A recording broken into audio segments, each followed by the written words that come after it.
যে মাকে চেনে না কিন্তু মামা বাড়ি চেনে।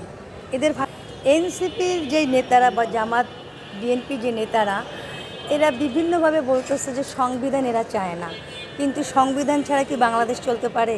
এবং সংবিধানের কারণেই তো বাংলাদেশ একটি সার্বভৌমত্ব দেশ হয়েছে। এটা এমনই হয়েছে এদের যে মাকে চেনে না কিন্তু মামা বাড়ি চেনে। এদের ভাষাটা এরকমই হচ্ছে, তারা বাংলাদেশ চাচ্ছে কিন্তু বাংলাদেশের নিয়ম কানুন, বাংলাদেশের নীতি টিতি চাচ্ছে না। মানে বাংলাদেশে একটি পশ্চিম পাকিস্তান থেকে বাংলাদেশে একটি দেশ হিসাবে জাতির পিতা বঙ্গবন্ধু শেখ মুজিবুর রহমান বাংলাদেশের জন্ম দিয়েছে।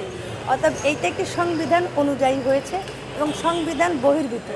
আপনার 1971 সালে যদি আপনি সপক্ষে থাকেন তাহলে আপনাকে অবশ্যই স্বাধীনতাকে মানতে হবে এবং 1971কে আপনাকে স্বীকার করতে হবে এবং এই সংবিধানের বাইরে আপনি কিন্তু যেতে পারবেন না। সংবিধানের বাইরে আসলেই কেউ যেতে পারবে না, কারণ আইন কিন্তু তার নিজস্ব গতিতেই চলে। আইনের বাইরে আসলে আপনি আমি কেউ না, সকলেই ঊর্ধ্বে।